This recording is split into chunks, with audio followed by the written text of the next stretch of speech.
우리 시작해 봅시다. 여러분들 프레티컬했던 기출, 수능 기출이죠? 수능 기출 질문 같이 한번 보도록 할게요. 그리고 그 프린트에 있는 또 다른 질문 하나 있잖아요. 근데 그게 보니까 중학교 1학년 교재 지문이더라고요. 그래서 제 생각엔 그거는 이제 선생님께서 요약하기와 관련해서 여러분들 가르쳐 주려고 인용을 하신 것 같으니까 걔는 일단 내신 범위에서 제가 일단 제외를 시키고 혹시라도 내신 들어가게 되면 저한테 꼭 얘기를 해주시고 일단 프린트에서는 요 지문, 요 수능 기출 지문만 같이 한번 보도록 합시다. 자, 내용 자체는 어렵지 않아요. 내용 자체는 어렵지 않고 다만 디지털 영상을 결국 어떻게 그 모니터에 출력하는지 그 방법에 대해서는 정확하게 우리가 원리 알아두면 될 것 같아요. 자, 디지털 영상이라고 하는 게 첫 번째 문단에서 나온 이 글에보다 핵심 화제가 되는 거죠. 핵심 화제. 잠깐만. 디지털 영상이 이게 핵심 화제인 거고, 자, 내용만 체크합시다. 내용 부분. 자, 디지털 영상은 2차원 평면의 격자 모양으로 화살을 배열하고 각 화소의 밝기, 무엇을 화소값을 데이터로 저장한 것이다 라고 하는 디지털 영상의 개념 정의가 제시가 되어 있는. 자, 요걸 이제 옆으로 빼서 약간 이미지화 시키면 요게 바로 디지털 영상에 대한 개념이다. 격자 모양으로 무엇을 배치하고 화소, 뭐 요런 화소라고 합시다. 요런 화소를 배열하고 각 화소의 밝기 값이 무엇을 화소 값을 데이터로 저장해 놓은 것, 그것이 바로 디지털 영상이다. 자, 이때 화소 값은 0에서 255의 사이. 자, 화소 값은 뭐야? 0에서 255 사이의 값으로 0일 때 검은색으로 가장 어둡고 255일 때 흰색으로 가장 밝다. 자, 화소 값의 수치가 가지고 있는 특징에 대해서,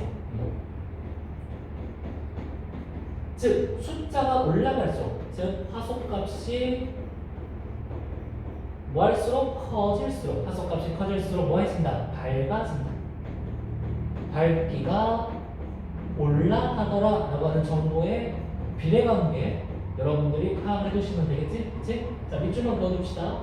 0일 때가 검은색으로 가장 어둡고 255일 때가 흰색으로 가장 밝더라. 화소값이 클수록 밝기가 올라가고 떨어질수록, 낮아질수록 그 밝기는 떨어진다. 자, 이런 화소들 사이의 밝기 차이를 명암 대비라고 하는데, 자, 우리는 요것만 체크할게. 역시 명암 대비와 그 영상의 선명도 사이의 관계야. 자, 명암 대비가 뭐 할수록 강할수록 영상은 훨씬 더 선명하게 보이더라. 별로 없죠? 그래서 여기다 이렇게만 적어둡시다. 명암 대비와 선명도 사이는 어떤 관계? 정비례 관계. 이러한 정보들의 관계 하나 체크해주고, 그 다음 마지막 개념. 첫 번째 문제인데 개념이 좀 여러 개가 제시가 됐네요. 자, 해상도란 디지털 영상을 구성하는 화소수를 말하며 가로 곱하기 세로의 화소수로 나타낸다. 자, 의미 역시 구분해 볼게요.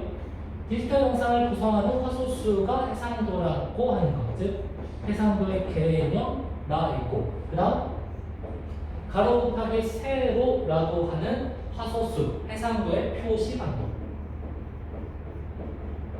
이렇게 두 가지 체크를 해봅시다. 세부 내용하기. 오케이? 자, 두 번째 문단. 자, 교재는 오타 났는데 이거 좀 수정해주세요. N으로. 자, 두 번째 문단은 뭐에 대한 글이냐? 바로 디지털 영상을 모니터에 출력을 할 건데 그 방법에 대한 글이지. 그래서 어떻게 하죠? 별표 쳐줍시다. 매우 중요하니까. 자, n 곱하기 n개의 화소를 가진 입력 영상을 모니터에 나타내면 모니터에 있는 n 곱하기 n개의 화소의 입력 영상의 화소들이 이때로 대응된다. 즉 얘네들이 어때? 디지털 영상의 이 화소들이 모니터에 있는 애들은 그대로 대응된다는 뜻인 거지. 그래서 요것만 체크하자. 자, 경우 첫 번째. 어떤 경우일 때? 입력 영상에, 아까 이거 뭐였어? 해상도의 표기 방법이었지? 해상도와 뭐가 일치할 때? 모니터의 해상도가 일치할 때. 그럴 때 각각의 화소는 어떻게 대응된다? 1대1로 대응된다. 1대1. 이렇게 그 조건과 결과 정확하게 짝지어서 파악을 해두고요. 자, 딱 두 번째 경우. 자, 여기서부터 바로 어때? 문제 상황이 제시가 되는 거야. 문제 상황과 일단 해결 방법.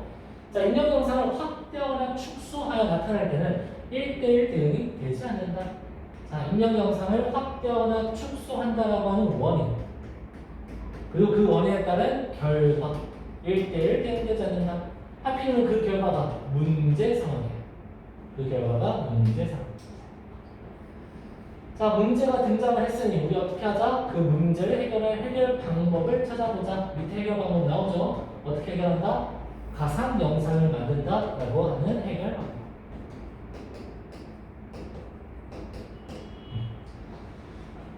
자, 그래서 모니터에서 영상이 표시될 영역의 화소와 1대1 대응되는 가상 영상. 그렇다면 가상 영상의 해상도는, 그렇지? 가상 영상의 해상도는 뭐와 동일하다? 모니터의 해상도와 동일하다. 이러한 당연한 얘기들을 체크해 두고, 자, 이건 가상 영상을 만들고 입력 영상의 화소값을 이용하여 가상 영상의 화소값을 모두 채운 다음에 그 가상 영상을 모니터에 표시하더라. 그러니 우리가 궁금해야 될 건 결국 뭔 거야? 요거지. 자, 요거 체크합시다. 가상 영상. 입력 영상의 화소값을 이용하여 가상 영상의 화소값을 어떻게 채우냐?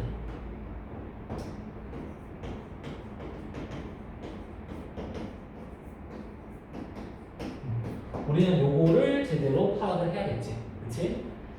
자, 밑으로 가볼게요. 밑으로 갑시다. 자, 예를 들어. 자, 요 예시야. 요 1번 써놨던 요 예시로 가시면 돼. 요거 똑같이 이렇게 갖고 왔어요. 자, 예를 들어 n 곱하기 n의 영상을 가로 세로 방향으로 각각 어떻게 2배씩 확대하여 모니터에 표시하려면 2n 곱하기 2n의 가상 영상을 만들어서 다음과 같이 화소값을 채우면 돼. 다음과 같이.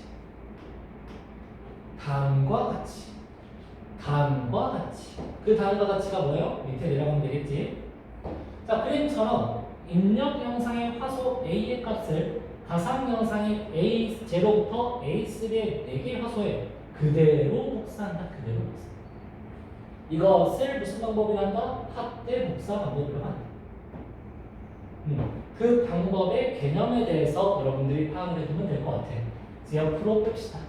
자, 옆으로 빼서 우선 위에다가 이렇게 좀 적을게. 위에다가 결국 이 글에서 가장 중요한 건 뭐였다고? 가장 중요한 거는 입력 영상을 확대하거나 축소할 때, 그랬을 때 이 입력 영상의 화소값을 아까 말씀드렸죠? 어떻게 가상 영상에 채우는가? 가상 영상의 화소값을 어떻게 채우는지, 그 채우는 방법이 무척이나 중요하다. 자, 당연히 채우는 방법은 뭐로 구분될 수밖에 없어? 확대의 경우와 그 다음에 축소의 경우로 나눌 수밖에 없고, 자, 확대의 경우에는 본문에 나와 있는 그대로 그냥 쓸게요. 기억과 그 다음에 니은의 방법을 제시를 해주고 있는 거지. 기억과 니은의 방법. 자, 이거 미리 정리해 둡시다. 자, 축소의 방법 같은 경우에는 잠깐만 질문 좀 저도 같이 펼쳐볼게요.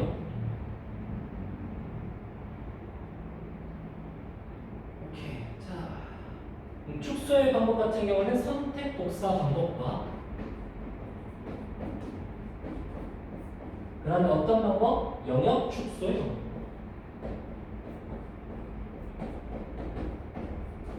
자, 그런 다음에 여기서 한 발짝 여러분들 더 나아가요. 무슨 소리냐? 이 기억에 무엇이 제시가 되고 단점이 제시가 되고 그 단점이 니은에서 뭐하고 있어? 보완되고 있다. 이러한 글의 구조가 전개가 되겠지. 역시 선택 복사 방법의 단점이 제시가 되고 그 단점을 영역 축소에서 보완합니다. 물론 니은과 영역 축소 방법에 대한 한계도 제시가 되긴 하지만 이러한 내용 구조가 어떻게 되고 있어? 반복되고 있다는 거 체크해 준 다음에 이제 어떻게 하는지 봅시다. 자, 첫 번째 예시에 해당되는 뭐야? 영상의 확대.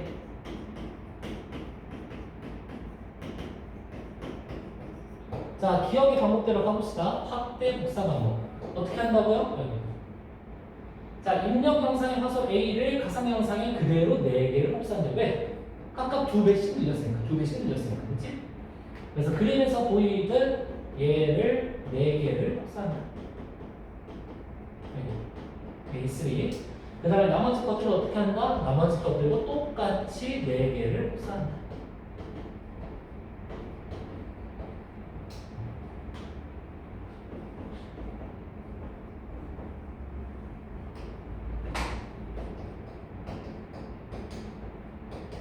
이런 식이겠지, 이런 식. 그치? 자, 그러면 A0라고 하는 화소값 A의 영역이 어떻게 되는 거야? 확대가 되는 거야. 이만큼이 동일한 화소값을 지니게 되는 거니까. 그쵸? 자, 이것으로 인해서 바로 어떤 문제가 발생한다는 거야? 이 글에서는 모자이크 현상이라고 하는 문제가 발생하는데, 자, A0부터 A3가 모두가 같은 밝기로 표시가 되는 거. 자, 다시 말해. A0의 화소값을 표시하는 영역이 어떻게 되는 거? 확대되는 거. 이게 포인트죠? 윤곽선 부분의 모양이 두드러져 보이는 무슨 현상? 모자이크 효과가 발생한다. 자, 문제 상황에 보니까 색깔 다르게. 모자이크 효과. 따라서 확대율이 높아질수록, 다시 말해 화소값 영역이 확대되는 게 더 많아질수록 이러한 현상은 더욱 심해지더라. 자, 확대율이라고 하는 원인인 거고 그에 따른 모자이크 효과라고 하는 결과는, 그리고 이 원인과 결과는 어떤 관계? 정비례의 관계. 그렇죠? 높아질수록 더욱 심해집니다. 자, 이런 현상을 계산하기 위한 방법이 니은 선형보관법이에요. 선형보관법은, 자, 해결 방법 체크합시다. 선형보관법. 입력 영상의 화소 가운데 A부터 D는 각각 A0, D0, C0, D0 위치에만 복사하고, 각각 어디만 복사한다고요? 각각 여기. 요 위치에다가만은 일단은 먼저 복사를 합니다. 요 위치에다가는 복사를 하고, 그 다음 나머지 화소들은 인접한 화소들을 이용하여 화소값을 채우는 방법인데, 자, 얘는 검은색으로. 인접한 화소들을 이용하는데 어떻게 이용하는데? 평균값을 채우는데. 자, 평균값 그대로 체크해주면 됩니다. 요게 바로 뭐다? 해결 방법. 해결 방법이다. 자, 여기부터는 구체적인 내용인 거니까 이따 옆에를 통해서 살펴볼 거고요. 밑으로 좀 내려가서 여기 봅시다. 자, 평균값으로 채워지기 때문에, 즉 해결 방법이라고 하는 원인 덕분에 그 결과가 어때? 인접 화소들 사이의 명암 대비가 약해진다라고 하는 결과. 그리고 그 결과에 따른 역시 모자이크 효과가 어떻게 된다? 감소된다. 자, 우리가 제대로 파악해야 될 건 바로 이거야. 명암 대비.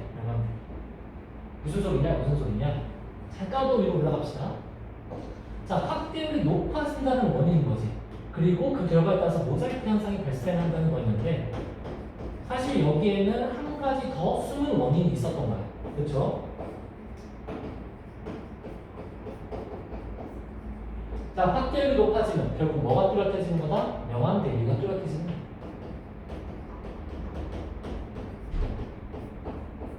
그래서 모자이크 현상이 늘어나는 거더라. 그러니 이 원인을 어떻게 해결했으면 됐던 거지. 어떻게 해결한다? 요거 문제 쓰지 마세요. 평균값을 통해서 이 문제를 해결했죠. 문제 해결. 오케이? 자, 그럼 이제 밑으로 내려가서 선형보관법이 도대체 어떤 방법인지 다시 한번 보도록 합시다. 선형보관법. 자, 자, 이제 나 어디? 여기에 채우고 싶어. 여기에 화소값 채우고 싶은데 인접하는.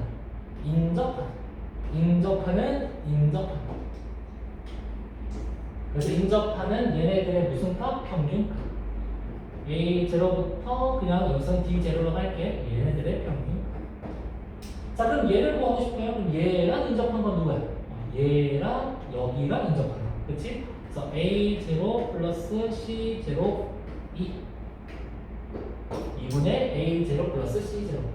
자, 그 다음에 여기에 채우고 싶어, 여기에 채우고 싶어. 누가 인접해? A0랑 B0가 인접해. 그래서 2분의 A0, B0. 나머지 것들, 이런 식으로 해가지고 역시 채워넣으면 되는 거지. 그치? 채워넣으면 되겠습니다. 자, 그래서 각각의 인접한 영역들 어떻게 채워야 되는지 여러분들이 파악하고 계시면 됐을 것 같고, 뒤로 넘어가서 쭉 가봅시다. 하지만 자, 분명 해결책이긴 한데 하지만 그 해결책의 한계점도 우리가 파악을 해야겠지. 자, 이 방법에 뭐에 대해서 파악해주자? 단점에 대해서. 아무래도 누가 봐도 딱 어때? 평균값. 아까처럼 그냥 곱셈과는 달리 평균값을 계산해야 되므로 처리 시간이 늘어나거나 그러한 단점이 발생한다. 자, 반면에 n 곱하기 n 영상 가로 세로 방향으로 각각 절반씩. 자, 두 번째 경우네요. 경우 투 축소라고 합니다. 모니터에 표시하려면 2n분의 n 곱하기 2n분의 n의 가상경상을 만들고 화소값을 채운다. 역시 우리 뭘 궁금해하자? 어떻게 화소값을 채우느냐. 자, 이때 입력영상의 화소들 중에서 자, 방법 체크합시다. 가로 세로 방향으로 한 칸씩 건너뛰면서 화소를 선택해 채우는 게 선택 복사 방법이에요. 저 그냥 디귿이라고 네이밍했어. 자, 하지만 역시 문제가 발생해요. 입력 영상의 화소 중에서 표시되지 않는 부분이 존재한다라고 하는 문제. 따라서 원인. 그에 따른 원인으로 어떻다? 그래서 왜곡되어 보인다. 라고 하는 부정적 결과. 그러니 우리는 이 문제를 역시 어떻게 해결해야 되는지를 봐야겠죠. 자, 밑으로 좀 내려가서 특히 부분을 우리 그냥 가로쳐줍시다. 특히. 자, 조건 파악하자는 거야. 특히 글자와 같이 가로 세로에 자, 요거 밑줄 흑백 영역이 뚜렷할 때는 그 영상이 왜곡되는 것보다 훨씬 더 심해진다. 요 정도만 체크해 봅시다. 자, 여기도 동일한 해결 방법이네. 입력 영상에 인접한 4개의 화소값의 평균. 그래서 확대와 동일한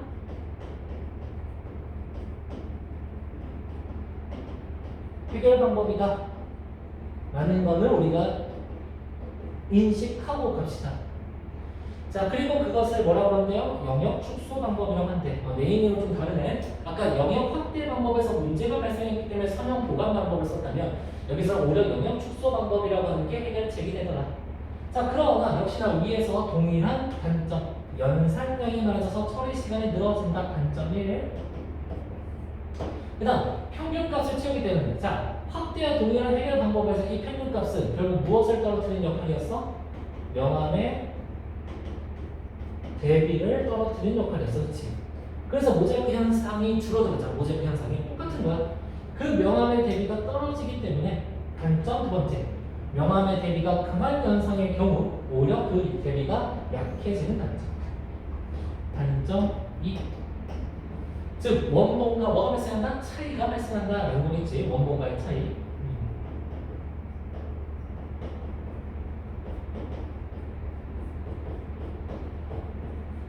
자, 이렇게 한 다음에 방법들 역시나 살펴보도록 합시다. 자, 첫 번째 또 이거 있어. 오케이. 자, 첫 번째 선택 복사 방법이야. 선택 복사 방법 어떻게 한다고요? 한 칸씩 띄워서. 즉 A0를 여기다 썼어. 화소값 입력을 했어. 그러다가 다시 합시다.